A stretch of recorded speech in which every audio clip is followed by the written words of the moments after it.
Maria. Há pouco mais de um mês, lá no meu Instagram eu havia colocado diversas perguntas com relação à mulher, e uma das perguntas foi sobre qual era a impressão que as pessoas tinham do cristianismo, se o cristianismo era um opressor das mulheres ou se o cristianismo exaltava as mulheres. Felizmente, a grande maioria respondeu que o cristianismo exalta as mulheres. Porém, teve sim algumas pessoas que responderam que o cristianismo é um opressor das mulheres. E por isso eu achei interessante trazer este assunto bem agora, onde nós estamos nos dedicando em conhecer a nossa natureza feminina, para que isso fique esclarecido. Bem, nós não podemos negar que ao longo de toda a história da humanidade, a mulher foi sim humilhada, desprezada e tida como inferior ao homem. Porém, precisamos ter o conhecimento de que foi o cristianismo quem elevou as mulheres a uma dignidade extraordinária. E isso se deu com o fato de que o próprio Deus, o nosso Criador, se encarnou e se fez presente no meio de nós. Acontece que esse Deus, que é o nosso Criador, que é o Criador de todo o mundo e de tudo que existe nele, este Deus que é todo-poderoso, que é soberano, que é o Rei do Universo, que está acima de tudo, acima de todos, para adentrar na ordem humana, ele consultou uma mulher. Veja que, sendo ele todo-poderoso, ele poderia muito bem vir ao mundo de qualquer outra forma, por qualquer outra via, mas ele escolheu consultar uma mulher e com a permissão, com a colaboração, com o sim dessa mulher, ele então se fez homem, se encarnou no seio desta mulher e, enfim, se colocou, se fez presente no meio de nós.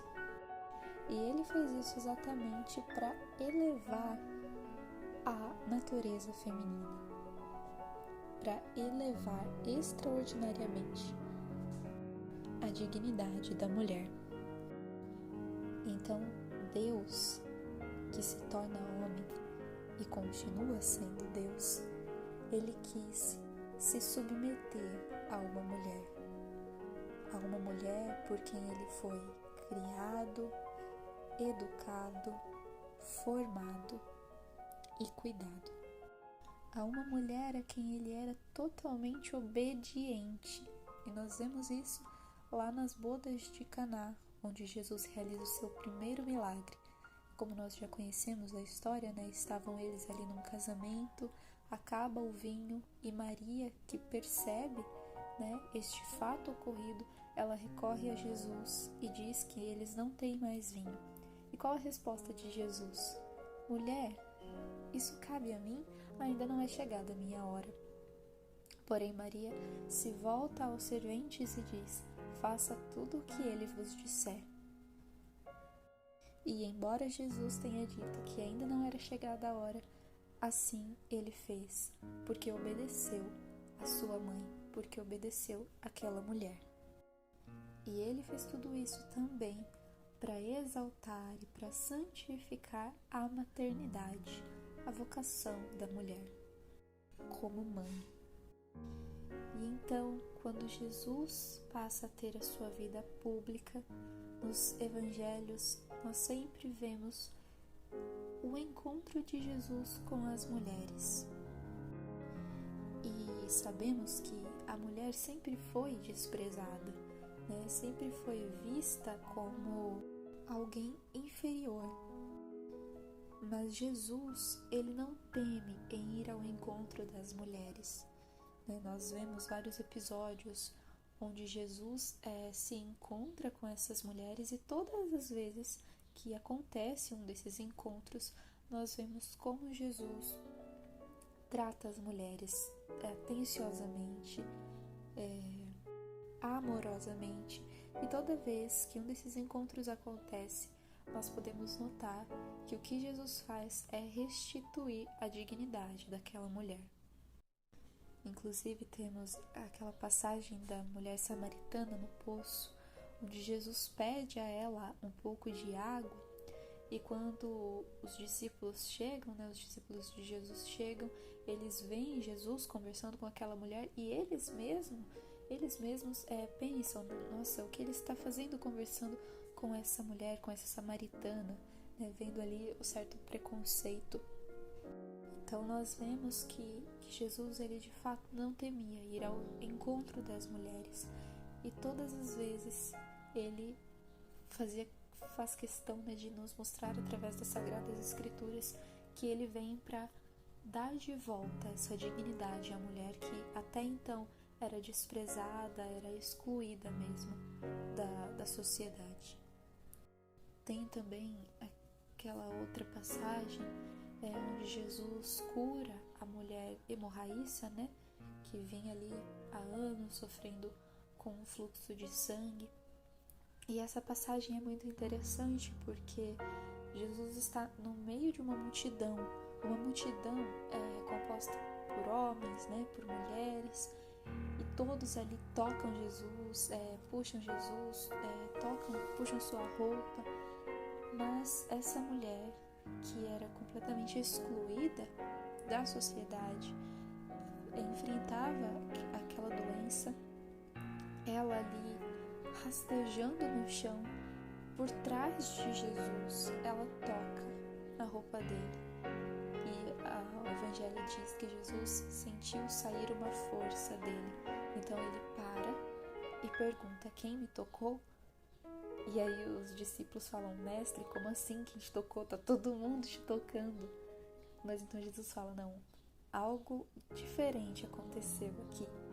E então ele olha para a mulher, ele olha para aquela mulher que o tocou, e ele vai e cura aquela mulher, ele devolve a ela a dignidade. Mas entre tantas mulheres, entre tantos episódios que nós podemos ver nas Sagradas Escrituras desse encontro de Jesus com as mulheres, eu quero aqui destacar e falar um pouquinho sobre uma em especial, que hoje é uma santa, Santa Maria Madalena. A polêmica Maria Madalena. E digo polêmica porque nos últimos séculos muitas inverdades foram ditas sobre ela. E logo vocês vão entender o porquê que eu quero falar um pouquinho em especial sobre ela. Maria Madalena, ela foi chamada por São Tomás de Aquino de a apóstola dos apóstolos, visto que foi ela quem foi a primeira testemunha da ressurreição de Jesus, e foi ela quem anunciou aos apóstolos que estavam trancados e com medo lá no cenáculo a feliz ressurreição de Cristo.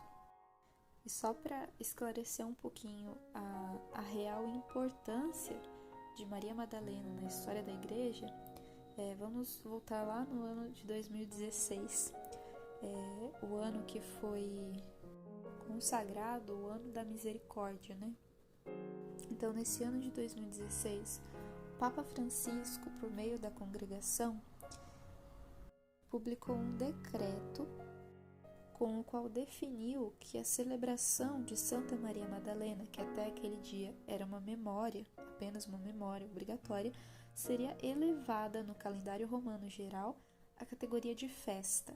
Então, foi lá em 2016 que o dia, de Santa Maria Madalena deixou de ser apenas uma memória e passou a ser uma festa. E por que o Papa Francisco fez isso? Bom, ele justificou essa mudança no calendário afirmando que a decisão inscreve-se no atual contexto eclesial, que exorta a refletir mais profundamente sobre a dignidade da mulher, a nova evangelização e a grandeza do mistério da misericórdia divina. Então, Maria Madalena, como nós sabemos, ela era originária de Magdala, uma pequena cidade lá da Galileia, e sem dúvida, uma das mulheres discípulas de maior destaque né, nos evangelhos. E o que o evangelho nos traz, né, nos informa a respeito de Maria Madalena, é que ela foi uma das mulheres que Cristo curou, e no evangelho de São Lucas, precisamente, está revelado que Jesus libertou Maria Madalena de 7 demônios. Mas na Bíblia não existe nenhuma referência de que Maria Madalena era prostituta, né?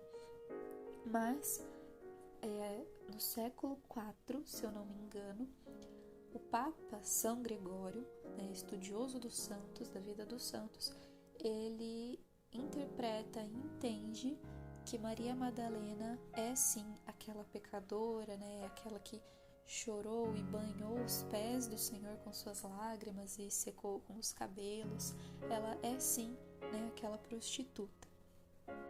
Porém, teve ali o seu encontro pessoal e íntimo e profundo com o Cristo, do qual a libertou e a curou. E então ela passou a fazer parte, né, do grupo das santas e piedosas mulheres que acompanharam Jesus Cristo no desenvolvimento da sua missão. E aqui eu trago as palavras do nosso Papa, hoje santo, São João Paulo II, lá no ano de 2000, onde ele disse que Madalena seguiu até ao Calvário aquele que a curara. Esteve presente na crucifixão, morte e sepultura de Jesus. Juntamente com Maria Santíssima e o discípulo amado, acolheu seu último suspiro e o silêncio testemunho do lado trespassado. Compreendeu que naquela morte, naquele sacrifício estava a sua salvação. E o ressuscitado quis mostrar o seu corpo glorioso antes de tudo a ela, que chorou intensamente a sua morte. Então nós vemos, né, essa, vamos dizer, preferência de Jesus, né, às mulheres, e em especial a Maria Madalena. Mas o que eu quero trazer aqui é o fruto que a misericórdia produziu na vida de Santa Maria Madalena. Acontece que, então, Santa Maria Madalena vivia uma vida leviana, regida, né, pelos demônios ali, vivia essa impureza, este pecado carnal, sinônimo ali da luxúria mesmo, né? Mas quando ela se encontra com o Cristo, né, quando ela se encontra com essa misericórdia, a vida dela é transformada, o interior dela é transformado. E a história, a tradição nos conta que após, né, essa cura, essa libertação que o próprio Cristo realizou nela, ela então passou a ser uma mulher penitente. Ela passou a ser uma das discípulas, né, seguidoras de Cristo, e inclusive estava ali aos pés da cruz no momento da crucifixão. Foi a primeira que viu Jesus ressuscitado. Enfim, ela se tornou uma mulher piedosa, né? Uma mulher pura. Vejam que da impureza ela passou à pureza, de uma vida leviana ela passou a uma vida casta. E esse é um ponto que a ideologia feminista rejeita, porque uma das faces do feminismo é o sexo livre, né? Então, a mulher moderna, né, a mulher com um pensamento feminista, ela acredita que para ela ser livre, ela precisa ter essa opção de sair com quem ela quiser, se entregar a quem ela quiser, a quantas pessoas quiser e da forma que ela quiser. Porém, nós sabemos que esse tipo de comportamento não tem nada de livre, não tem nada de liberdade. Porque, na verdade, a mulher que age dessa forma, ela não está agindo como uma pessoa livre, mas sim como uma pessoa escrava. Porque ela verdadeiramente se torna escrava destes prazeres, ela verdadeiramente se torna escrava do ato sexual e de todas essas fantasias e impurezas. E sabemos que liberdade é senhorio de si mesmo.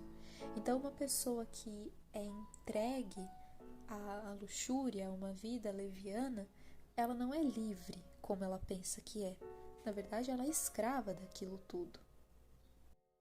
Então, livre é aquela pessoa, é aquela mulher que consegue dominar o seu corpo, que consegue dominar a sua vontade. E faz isso de forma sensata, de forma íntegra, de forma reta, de forma sadia e pura.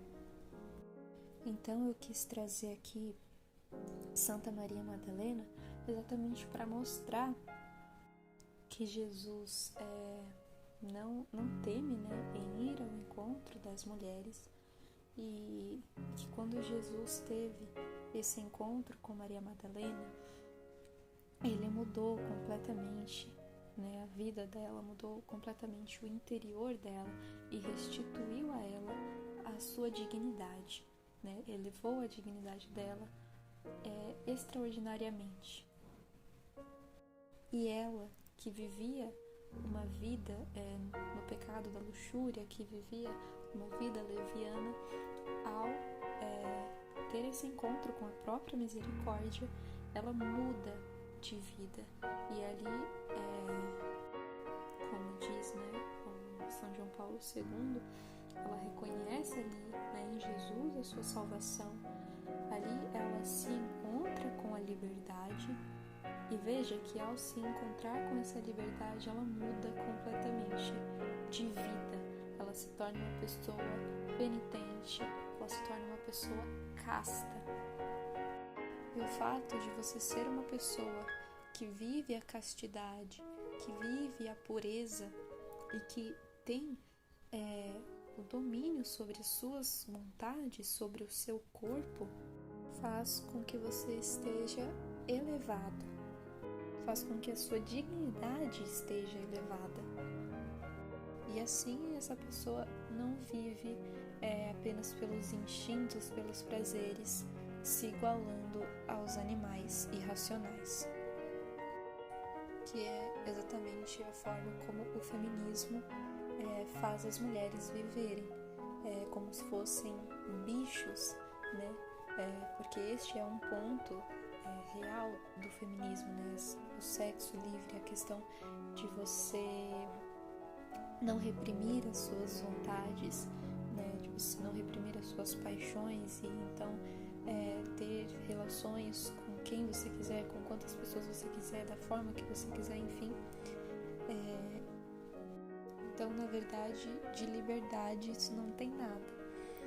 Então, se nós pudéssemos falar assim por este ponto, poderíamos até dizer que quem oprime as mulheres é o feminismo.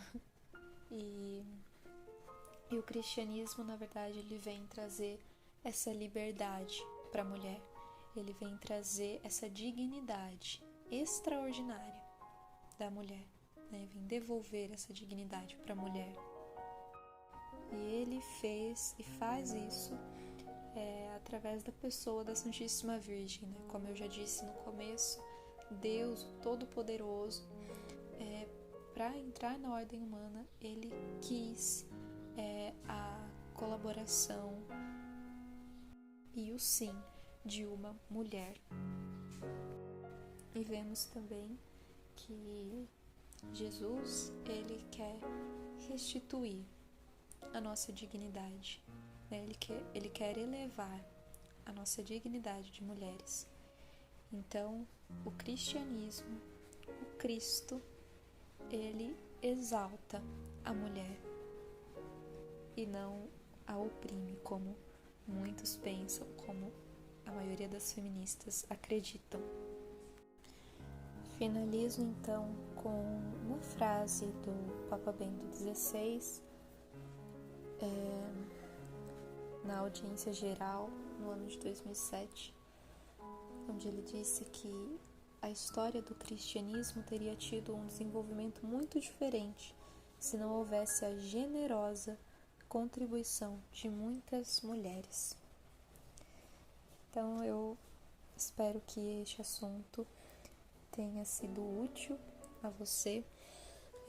Foi muito breve, mas achei importante trazer essa questão aqui, já que estamos buscando ter este conhecimento da nossa essência, entender um pouquinho como o cristianismo, como o próprio Deus, o nosso Criador, ele vem para exaltar, para enaltecer a dignidade da mulher.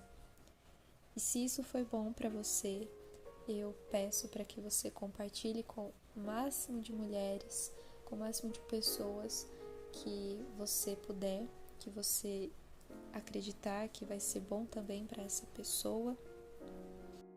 E nos vemos então na semana que vem. Que Deus abençoe você e Santa Edith Stein continue intercedendo e rogando por nós.